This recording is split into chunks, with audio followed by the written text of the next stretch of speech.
What's up, guys? It's LilyAlecia. Welcome back to my channel. Thank you guys for tuning in. So today we're going to be creating another press-on set. This is going to be my second one.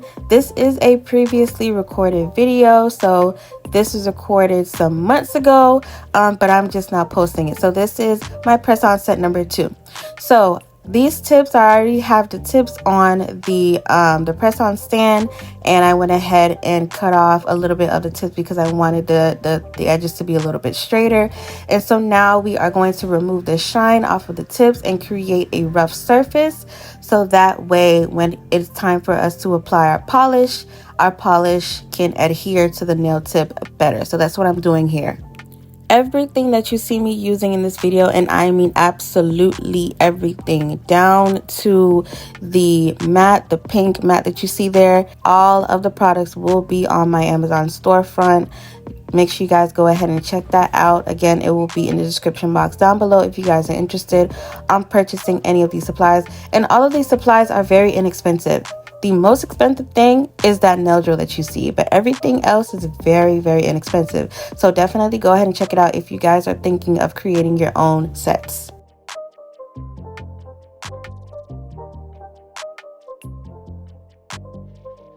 Okay, now that I have roughened up the nail a little bit, it's time for me to go in first with my base gel.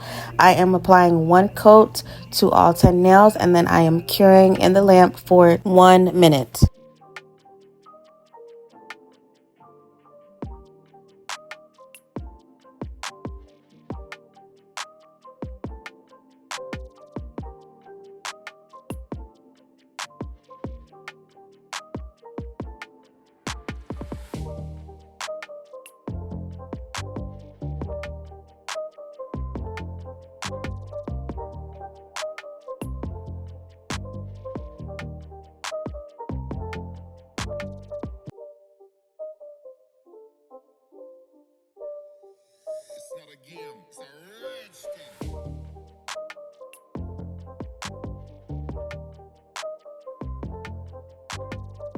After all of the nails are cured, I'm going in with this gel polish color.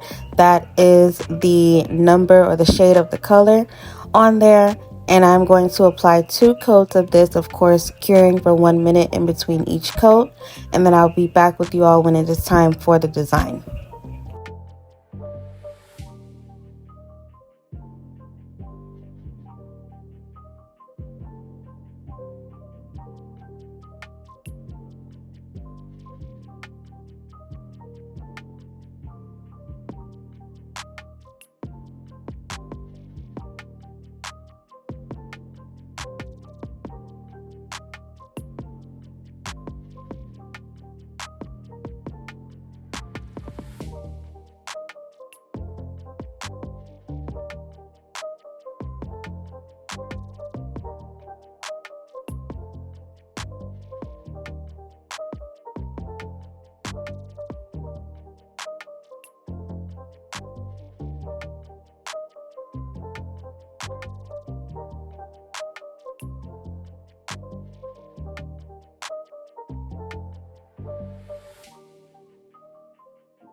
Okay, now that our base color is now cured, we went ahead and applied 2 coats to it. It's time for us to start our design.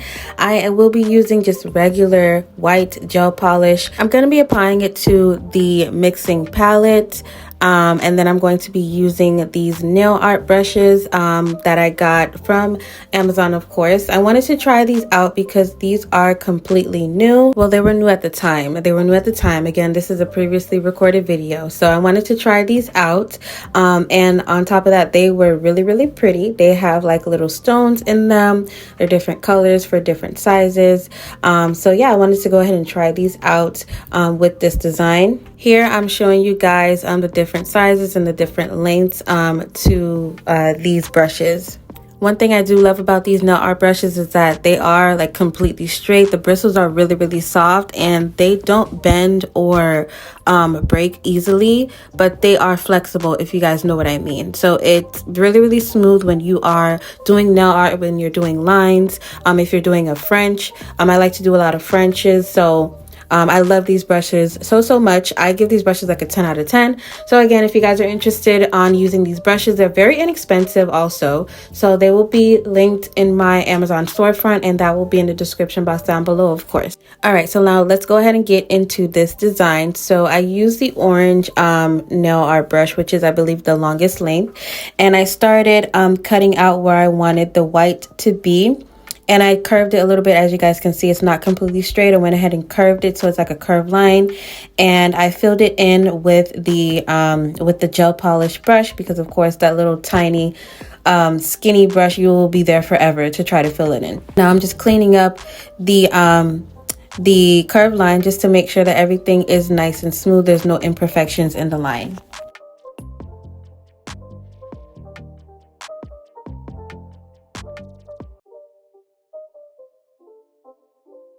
Now for this nail, I am doing a French, so I am mapping out how I'm doing my Frenches. Sometimes I just do it freehand, sometimes I like to map it out. So here I'm just mapping it out. I'm first going to go along the sides of the nails, on both sides of course, and it's not going to be completely straight, but it's going to go along the sides, kind of slanted a little bit going towards the middle. And then I am going to mark where I want my smile line to meet, and where, like, how high I want the curve to be. And then I'm going to just connect it to the sides and then of course fill it in. So that's how I like to do my Frenches. I like to map it out first. I feel like I get a cleaner smile line when I do it this way versus freehand, and it is a lot easier for me to do it this way. So 2 nails will be a deep French. 2 nails will be like how I did the previous design, like how the thumb is. And then you guys will see what I do with the last nail. If you guys have made it this far in the video, I want to thank you guys so much for continuing to watch. And I also want to give a big shout out to all of my new subscribers. Thank you guys so much for subscribing and watching my videos. I really do appreciate it. I've gained like over 400 subscribers in like the past 5 days, and that is amazing. So thank you guys. Just continue to subscribe. If you guys are new, make sure you guys hit the subscribe button, and also turn your post notification bells on so that way you guys are notified when I do upload a new video. Okay, I will be doing a giveaway really soon. When I do reach 3,000 subscribers, I will be giving away 3 press-on sets. It'll be 3 winners. Okay, so all you have to do to enter the giveaway is subscribe to my channel, of course, and also comment giveaway. Okay, that's all you have to do. Subscribe to the channel and comment giveaway, and I will be picking the winner as soon as I reach 3,000 subscribers.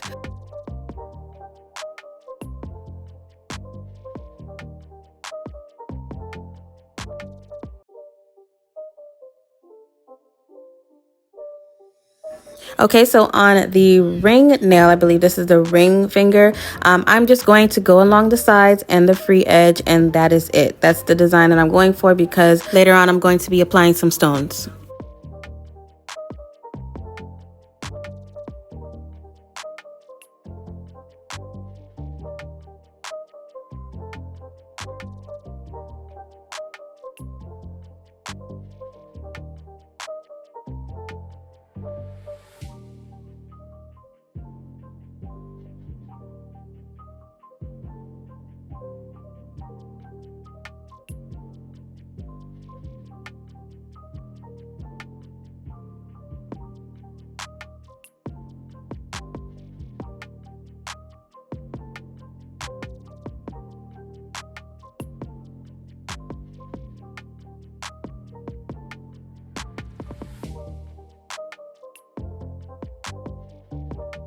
Okay, so these are what the nails are looking like after I have fully cured them for 2 minutes. If you guys are a plain Jane, like things simple, then you guys can leave it like this. But of course, we are going to go ahead and move on. Next, I am taking this reflective glitter and I am going to only apply this on 2 nails. It's going to be on the nails that have the curved line. That's half of the white that you see there, the thumb and the middle finger. I'm just going to apply it along the lines, just along where the white and the pink meets. I'm going to make it not too thick but not too thin, just enough so that way you can see the glitter. I'm just going to give it a pop of shimmer.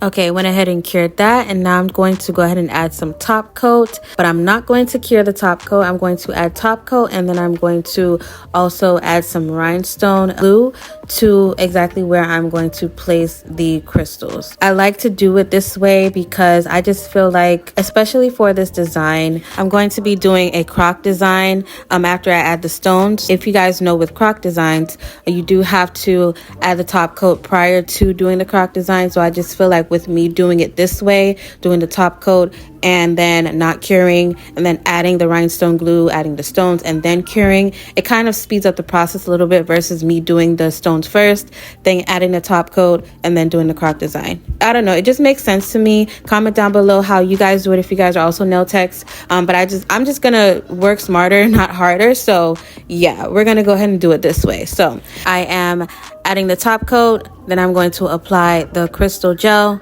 and then I'm going to apply the crystals. Then I'm going to cure for a full 2 minutes.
Okay, so these are what the nails are looking like so far. Again, if you guys are plain Janes, you guys can also leave it like this, but I am going to do one last design, which we are going to add the croc design.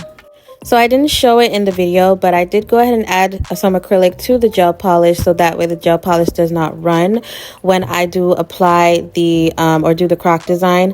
So using my dotting tool, I'm just going in a horizontal direction and I'm doing 2 or 3, I believe those are columns or rows, I'm not too sure, comment down below. And with each row, I'm not doing it directly next to each other, I am doing it like in between, so that way it looks like, you know, a croc design. And so not curing, I'm going to add some acrylic over it just to make sure that, you know, it has that textured effect or that textured feel. And then after I add the acrylic, I'm going to go ahead and cure that. Everybody knows how to do croc designs. It's pretty much self-explanatory. I'm not going to do it on every single nail. I'm going to do it on all the nails besides the one nail that has only the lines on the sides and the free edge.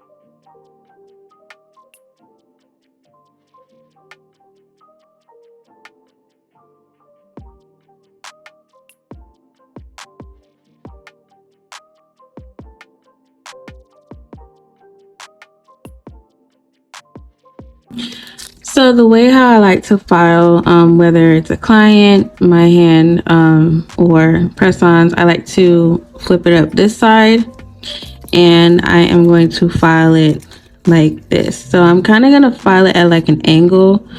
That's how I get like that curve. I believe it's called the C curve versus it being like this. But if I just file downward, it's going to give it like a rounded look to it, and we don't want that.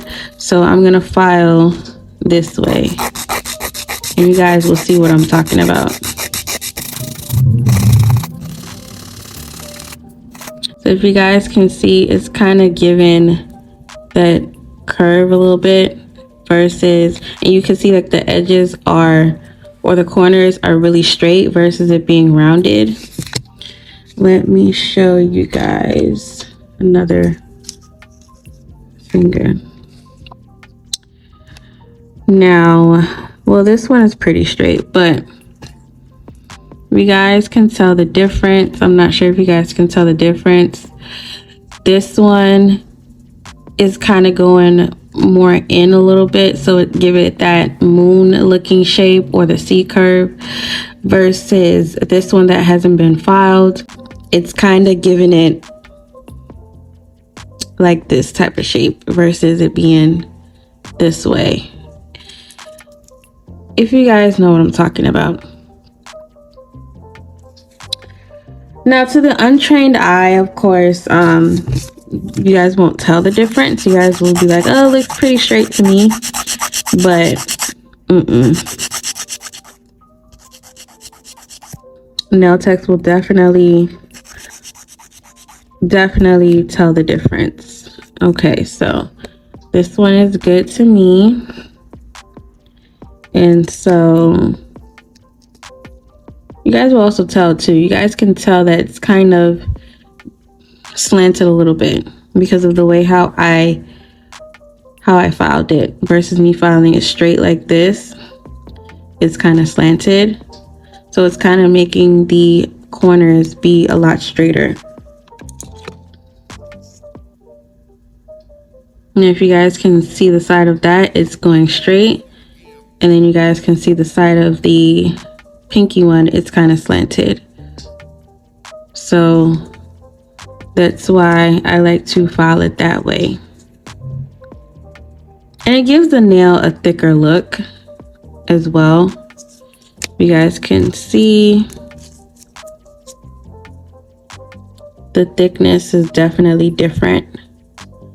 The pinky nail is definitely, it looks a lot thicker and a lot more sturdier than this one. So if you guys see the difference, the top one or the top set is a lot more sharper and crisper at the edge. So I went ahead and filed that, and if you guys can tell, this has not been filed yet. So I'm going to go ahead and file this set, and I will show you guys the finished product. So these are the final results, you guys. I think that these came out so cute. I really love them. They look so neat, so professional. And let me know what you guys think. Make sure you like, comment, and subscribe to my channel. And I will see you guys in my next video. Always remember, of course, to stay beautiful. Mwah! Bye, guys.